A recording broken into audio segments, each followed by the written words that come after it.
How about now? There we are. Always count on Vance punching the buttons for me.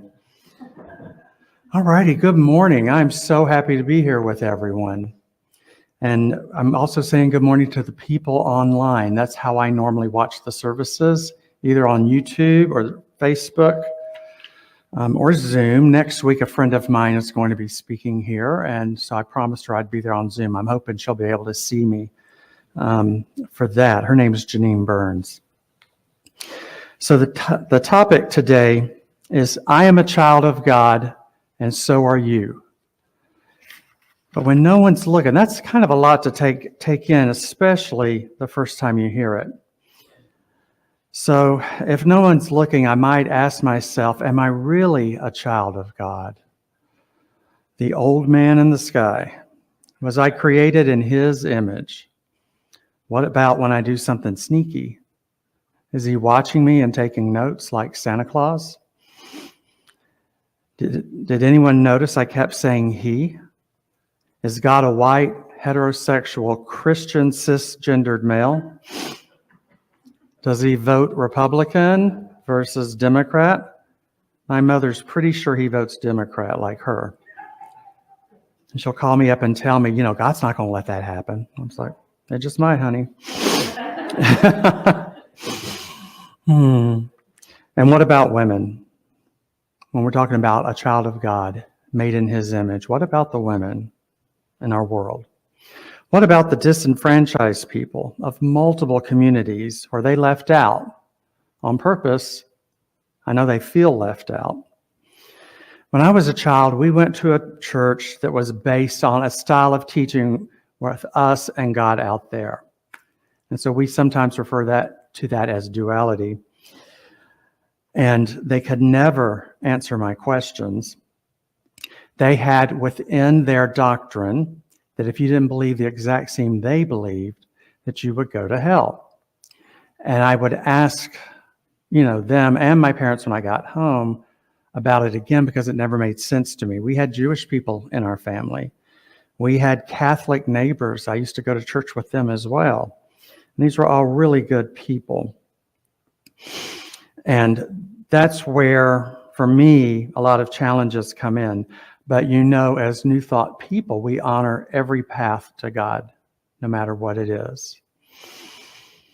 Emerson wrote a little funny bit in his essay on compensation.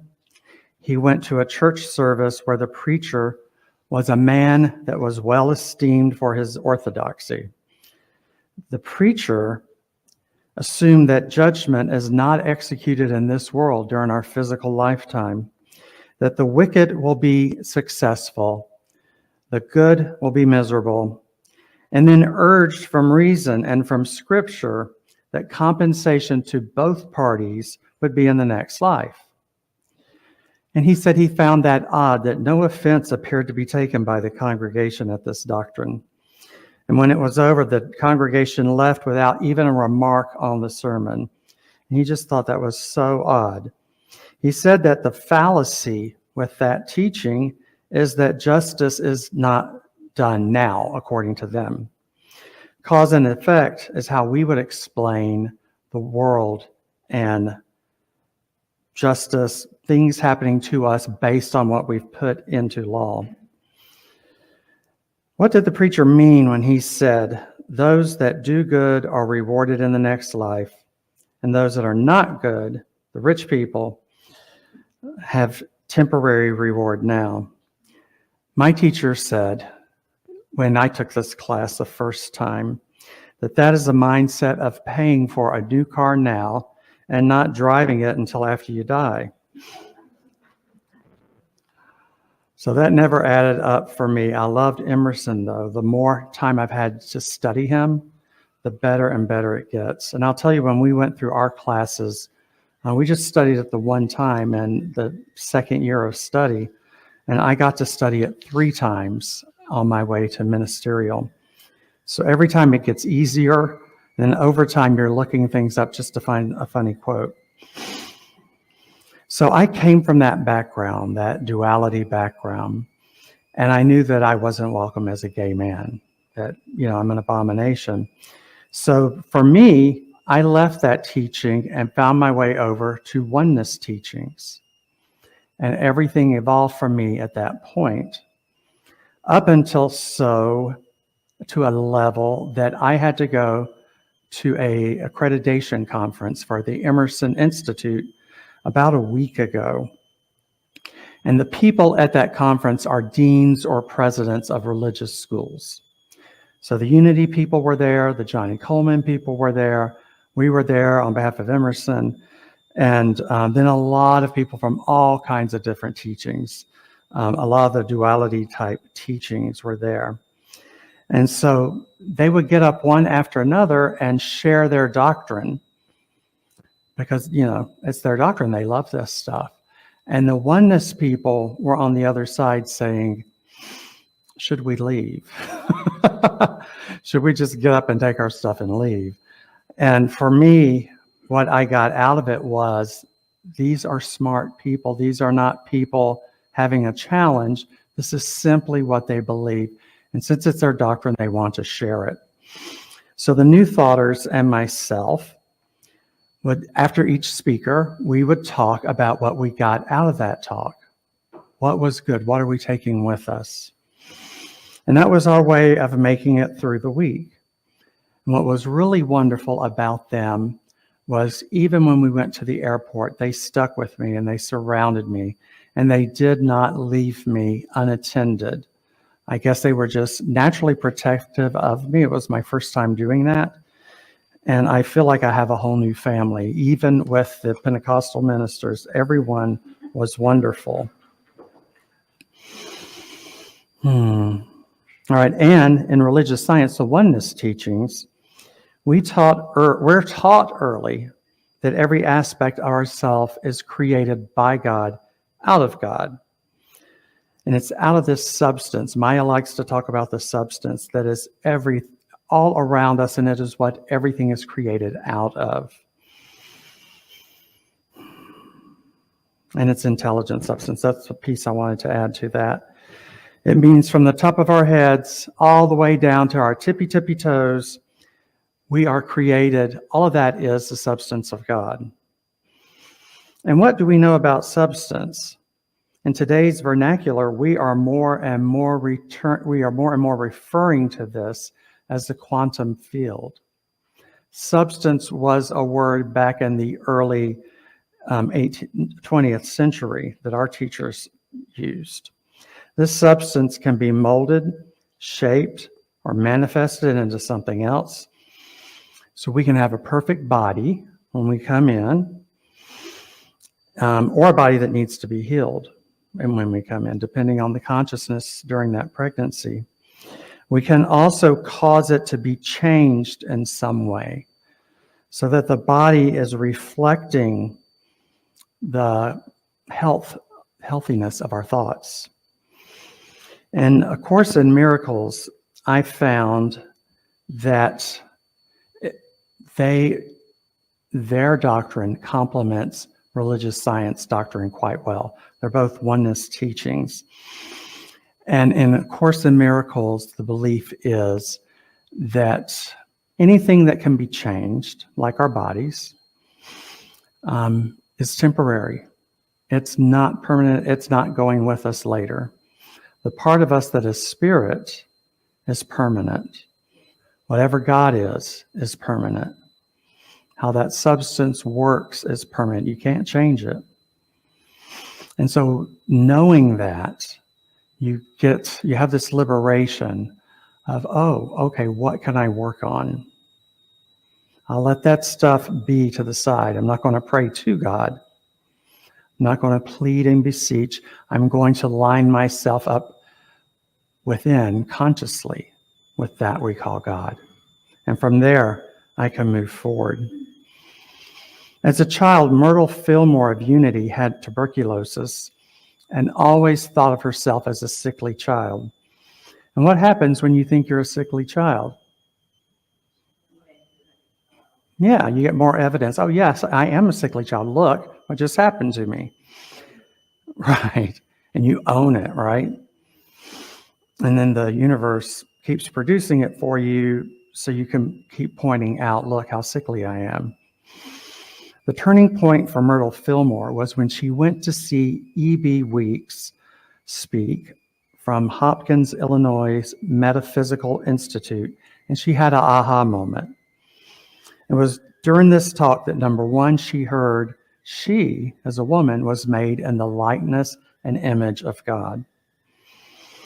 And number two, there's not a divine will that she be sick.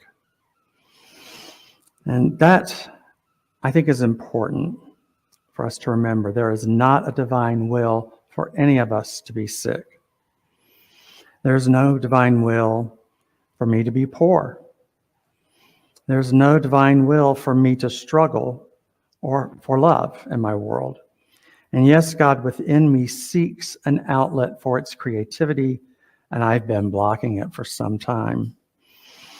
There's only ourselves holding ourselves back. God is ready to go. Myrtle's affirmation became, I am a child of God, and therefore I do not inherit sickness. And that affirmation stuck with her, and people started to come to see her because she was healed. She taught them how to visualize and how to use affirmations. She prayed with them and introduced them to New Thought teachings. Another wonderful Unity minister was Eric Butterworth. He had a belief or a talk about letting go of old beliefs, and the grace of poverty and the subconscious sense of guilt in having things, along with feelings of unworthiness. And you might not have had that feeling about the grace of poverty coming up. I think it's a little bit before our generation that this language was used, but that blew me away. Subconscious guilt in having things, yes, I think we've had that. You might have been taught these things as a child. These attitudes have a detrimental influence on our lives. You're to claim your entitlement. Know that it is yours, and you have to claim it to own it. I was reading All That the Father Has Is Mine from Living the Science of Mind by Ernest Holmes. And he also said you have to claim it. And you know it's not socially correct for us to say, that's mine, I want it, I'll take it right now. Right? We kind of like want to creep back from that and be polite. Well, maybe just a little in a low voice. But all these teachers, Ernest Holmes, Eric Butterworth, the Fillmores, all of them taught that you have to claim it. And my teacher would say, well, it's not socially correct, but it's spiritually correct. So there are going to be times that you're being spiritually correct and you might put off somebody, but that's okay. The area, or one of the areas I found that was most rewarding for me as a minister was working with the disenfranchised. I tried working with the LGBTQ in prison, and the prison becomes an impossible system to work in. They will not let you hug anybody. You can't touch anybody. And you have to keep your mouth shut when the guards or other people in the prison are making the prisoner's life miserable. Part of their goal is, to make it so bad they don't want to come back. But I told them I can't do my work if I can't hug and love, and touch them in some way, even if it's during prayer. I ended up running a homeless kitchen instead for about 4 to 5 years. And this was indeed the best work I've ever had. The homeless tend to think they're castaways already. In fact, the longer they are homeless, the longer they are permanent castaways. They will get run over by cars. One guy got run over twice. And they would come to us, and I had a room full of medical stuff that I could use on them. I'm also an RN, if you don't know. And also, I had the resources to set them up with Social Security. We would make the appointment, and they would go down there, and they wouldn't allow him in, wouldn't allow our homeless guy inside. I also worked with one wonderful woman who's probably in her early 30s and homeless, and she kept winning the lottery. She couldn't stop winning the lottery no matter what she did. So her mindset was, I always win the lottery. Big deal. It's not a big deal. I win it every other day. So why is she homeless, you might ask? I worked with her when she won the lottery last time about keeping some of it for yourself.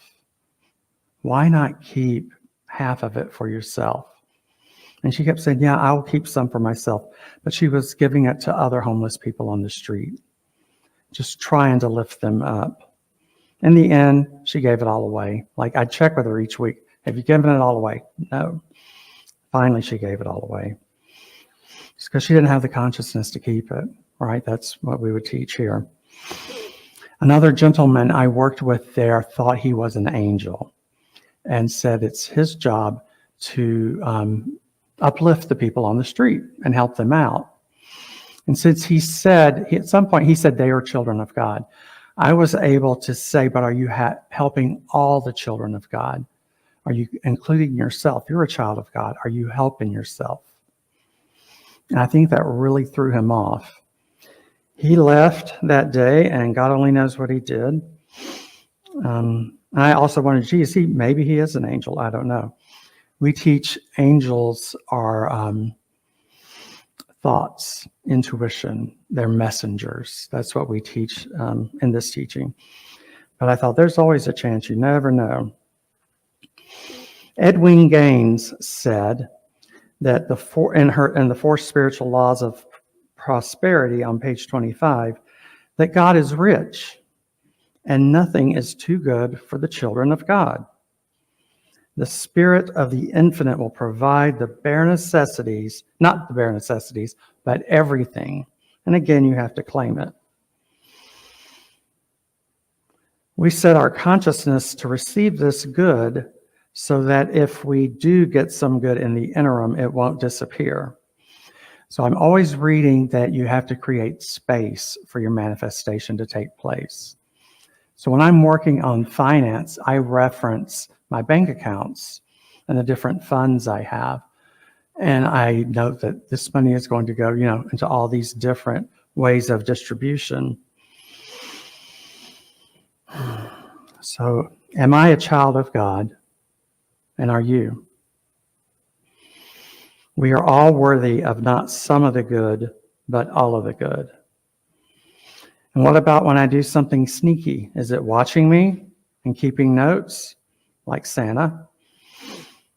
When I misuse my life, am I punished beyond the effects of cause and effect? One of the benefits of this teaching is that if you are determined and apply it to everyday life, you will get older, as is inevitable, but you'll also get wiser. At this point, my manifestations happen really fast. I'm so grateful for that. But I also have, on the flip side, instant karma. If I lower myself, I'm embarrassed to even share with you in the ways. I haven't done this now in several years, but I used to throw my chewing gum out the window of the car while I was driving. And so as soon as I would get where I was going, I would be walking in. Guess what? I stepped in gum every single time. Every single time, I promise you. And that's why I've not done it in a long time. But I do have instant karma, and I bet some of you do as well.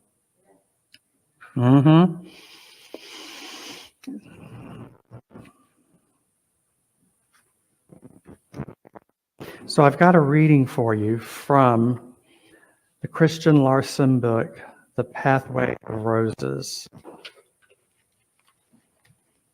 Okay, feel like something was missing. And do you know Christian Larson was one of the teachers around 1920? I don't know if you know of her, but one of the people that wrote a lot of books, and you can get them now, as ebooks for free online. There was a boy whose father left him and his mother and was never involved again. When the boy was about 12 years old, a new preacher came to his church. The little boy would always go in late and slip out early to avoid hearing the question, "Who is your father?" But one day, the new preacher said the benediction so fast that the little boy got caught and couldn't walk out to the crowd. So just as he was getting to the back door, the new preacher, not knowing anything about him, put his hand on his shoulder and asked, "Son, who is your father?" The congregation got deathly quiet at that point, and he could feel every eye in the church looking at him. Now everyone would finally know the answer to the question, "Who's your father?" This new preacher, though, sensed that the situation around him was changing, and he tapped into his intuition and said to that scared little boy, "Oh, wait a minute, I know who you are. I see the family resemblance now." And with that, he patted the boy on his shoulder and said, "Boy, you've got a great inheritance. Go and claim it, because you are a child of God." With that, the boy smiled for the first time in a long time and walked out the door a changed person. He was never the same again, and from then on, whenever anyone asked him, "Who's your father?" he would tell them, "I am a child of God." And my friends, so are you, and so is it. So is it, so it is. Thank you. Let's welcome Vance up.